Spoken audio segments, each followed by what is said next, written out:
Hi, pre-algebra students. We have another few interesting things that we need to talk about. Still in chapter 1, we're going to work with ordered pairs and relations. Okay, so here's our list of vocabulary words. Let's take it from the top. We are going to talk about the coordinate system, coordinate plane, Cartesian plane, just another name for basically these first three refer to the same thing.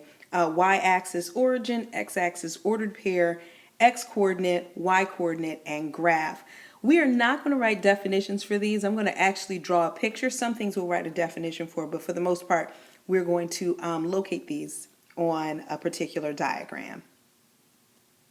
These two intersecting lines are referred to interchangeably as the coordinate plane or the coordinate system. That's the coordinate plane or the coordinate system or the Cartesian plane.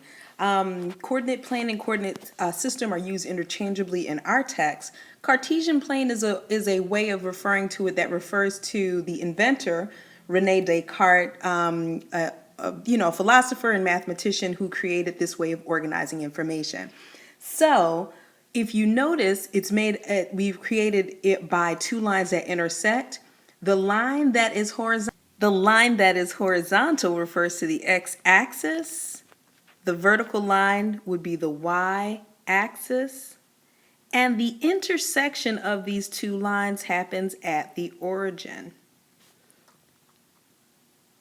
And each of these axes are numbered. So the x-axis is numbered to the right with positive values. The y-axis is numbered up with positive values. And to the left and down would be negative values.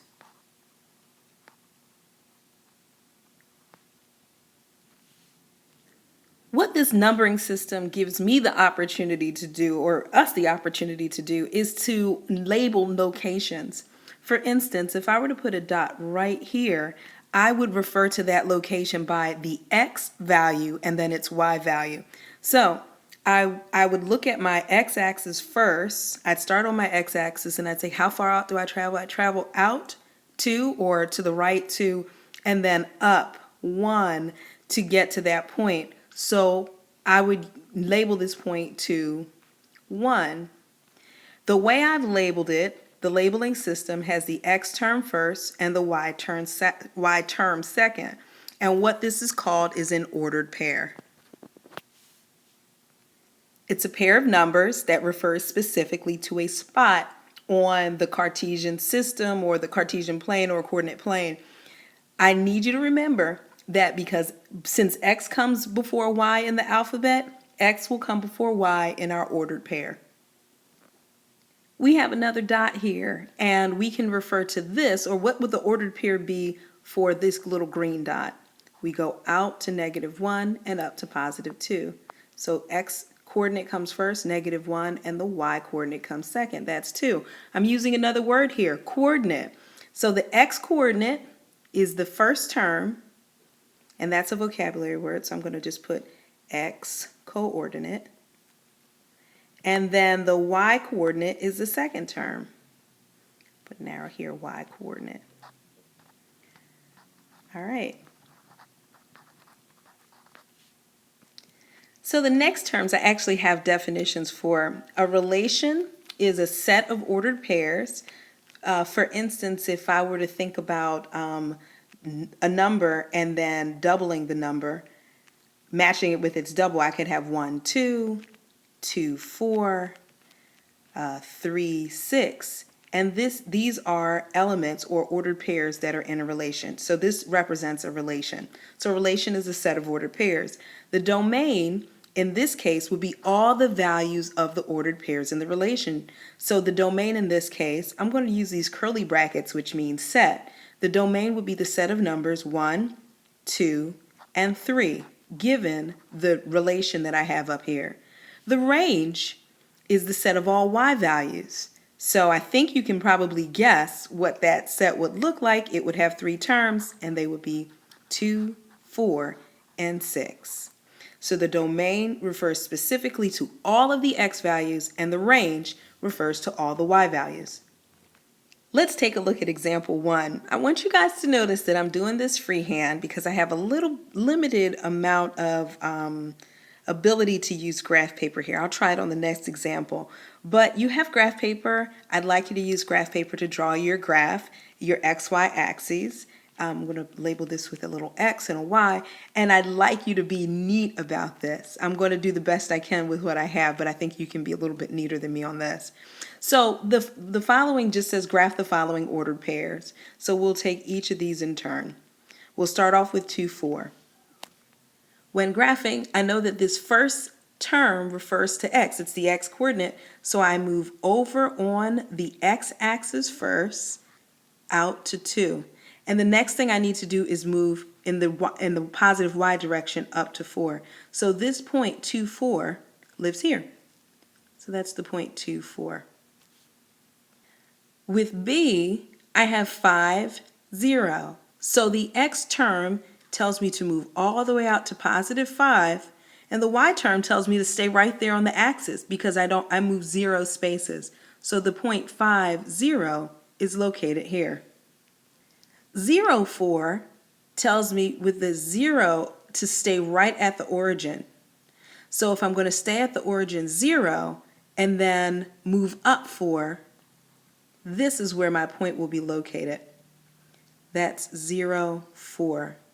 Speaking of which, I think I did not tell you this, and I need to tell you this, that the way to refer to the ordered pair in the center at the origin is 0, 0. You may have known that already, but I just want to make sure we have that listed in our notes. And finally, we come to negative 4, 1. For negative 4, 1, we move on the x-axis negative 4 spaces, which I did not mark earlier, but I'll mark those now. So that will be back 1, 2, 3, and 4. This being negative 4, negative 3, negative 2, negative 1. Sorry about that. And what we're going to do is we go back negative 4 and up 1. So the location of the point, or the ordered pair negative 4, 1, is right there. Okay, class, I had to alter the directions here.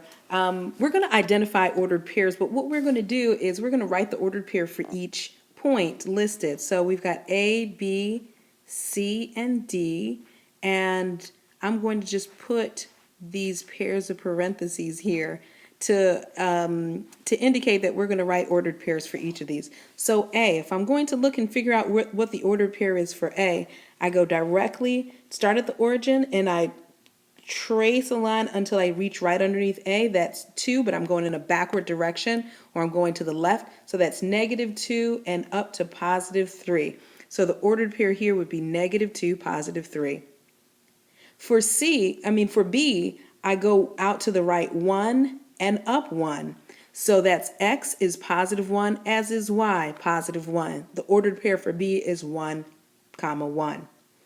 For C, I don't go anywhere on the x-axis. I simply go straight down. So what that tells me is that 0 movement on the x-axis with a negative 2 movement for the y-axis. And finally, for D, I move out to the right 4 spaces, but I don't go anywhere else. I move in 0 directions, north or south. I move in 0 vertical direction. So my answer here is 4, 0. This next example shows us that there's more than one way to write a relation. Last time we saw in the definition of relation, we saw something very similar to this. What we're going to do now is write a relation as a table. So express the relation given here is these ordered pairs 2, 3, 0, 4, 1, 6, 3, 5, and 6, 2 as a table, and determine the domain, 2 more vocabulary words, and range. Let's see what we can do. I first make an XY table requiring me to list all of the X terms in the X column and the Y terms in the Y column. So 2, 3 would look like this, 0, 4, 1, 6, 3, 5, and 6, 2. If you remember the definition, the domain is the set of all X values within a relation, and the Y is the set of all Y values within that relation. So what I'm going to do is write domain as a capital D, and I'm going to use set brackets to list all of the values of the domain. Those values would be 2, 0, 1, 3, and 6. Yep, all of this is the domain. And similarly, the range is the set of all the y values, 3, 4, 6, 5, and 2. Our fourth example requires us to consider this idea of relations and graphs in kind of a real-life situation. We have a seahorse swims at a rate of about 5 feet per hour. We're going to make a table in part A where the x-coordinate represents the hours and the y-coordinate represents the number of feet for 1, 2, and 4 hours. Then we're going to graph the ordered pairs, and we're going to talk about the graph. Just to display that all tables don't have to be vertical, here's a horizontal table. So our x term will refer to time or hours, and our y term will refer to distance, and that'll be in feet. So with our x term, we were specifically asked to consider, I'm going to put a little h here to say we're talking about hours. We're explicitly expected to discuss the hours of 1, 2, and 4, and how far the seahorse will travel. So when I go back to the relationship here, it says 5 feet per hour. So for every hour, the seahorse can travel 5 feet. So what that lets me know is that, I'm going to write this over here, the rule looks like 5 times x is equal to y. So let's finish the chart. How many feet after 1 hour? 5 feet. After 2 hours, that'll be 10 feet. And after 4 hours, that seahorse will have traveled 20 feet. So the second part of this problem was to graph the ordered pairs that we described in our and describe the graph. So if you notice, I've labeled the x and y axes. In different ways. Here I'm counting by 2s. Take that off. And here I'm counting by 4s. That is totally legal as long as I'm consistent all the way up and down, even in the negatives for the y-axis, and as long as I'm also consistent up and down, left and right in the x-axis, it is perfectly fine for me to number it by multiples. Just letting you know. All right, with that in mind, here you see I rewrote our table in a vertical form this time. With that in mind, let's talk a little bit about plotting these points. I think you guys know this already. So what we're simply going to do is just go to 4 on the x-axis, boom, and then go to 1 on the x-axis, which is here, and then go up to 5. Sometimes when you number this way, you have to approximate. So 5 is going to be slightly above 4. So there's the point. And by the way, I've been drawing lines for to show location. You don't have to do that. So that's where the first point is 1, 5. The next 2, 10 would be up, go along the axis to 2, and then go all the way up to 10. 10 has to be right in the middle of 8 and 12. And finally, 4, which I was trying to do first, but 420, you go all the way up, you go all the way out to 4, and you go up to 20. And there we have that. And so if we're talking about the graph, one thing that you want to start to recognize when you see graphs is that they have shapes. And it looks like this graph has a shape of being a straight line. So one way that we could describe this graph as it looks very like a linear relationship, a line-like relationship. And you can see there's a line that would fit there. And I think we can probably assume that that's true by even plugging in other values into the rule and seeing that it'll fall on that line. Excellent.